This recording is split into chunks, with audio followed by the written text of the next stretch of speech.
जय श्री कृष्णा दोस्तों। आज मैं श्री कृष्ण की एक बहुत अच्छी बात आपको बताने जा रही हूँ। श्री कृष्ण भगवान जी कहते हैं, जब कोई इंसान इस दुनिया से विदा हो जाता है तो उसके साथ उसके कपड़े, बिस्तर, उसके द्वारा इस्तेमाल किया हुआ सभी सामान उसी के साथ तुरंत घर से बाहर निकाल दिया जाता है। सभी सामान घर से निकाल देते हैं क्योंकि उसे कोई इस्तेमाल करना नहीं चाहता।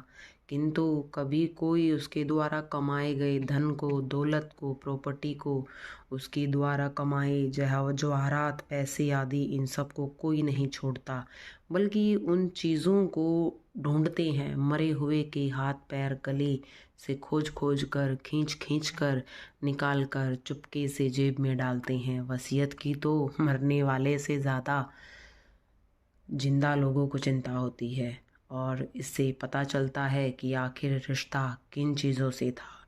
इसलिए पुण्य, परोपकार और नाम की कमाई करो।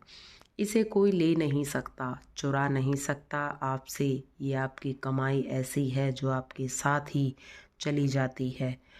कहते हैं, हाड जले जूं लाकड़ी, केस जले जों घास, कंचन जैसी काया जल गई, कोई न आयो पास। श्री कृष्ण भगवान जी कहते हैं, सब कुछ जल गया, सब कुछ नष्ट हो गया, लेकिन जो हमारे पास था, हमारा नाम था, हमारी कमाई थी, कुछ नष्ट हो जाता है, लेकिन जो हमारी भगवान को जो हमने स्मरण किया हुआ समय था, जो हमने अपने भाग्य, अपनी किस्मत में मरने के बाद भी स्वर्ग और भगवान का ध्यान जो हमने तय कर लिया था, अपने खाते में लिख लिया था उस बैंक से, उसे कोई नहीं निकाल सकता। तो हमें हमेशा अपने भगवान का स्मरण, सुख दुख, खाते पीते नहाते, हमेशा अपने भगवान का स्मरण लेना चाहिए, ध्यान करना चाहिए।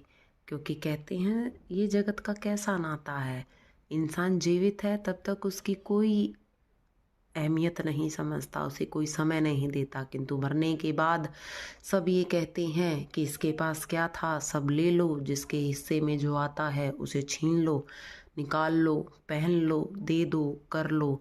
तो क्या फ़ायदा ऐसे धन दौलत का?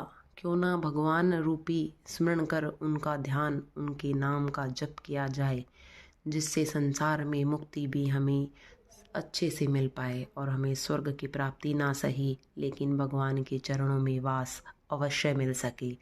तो आइए मेरे साथ उनका स्मरण करते हैं।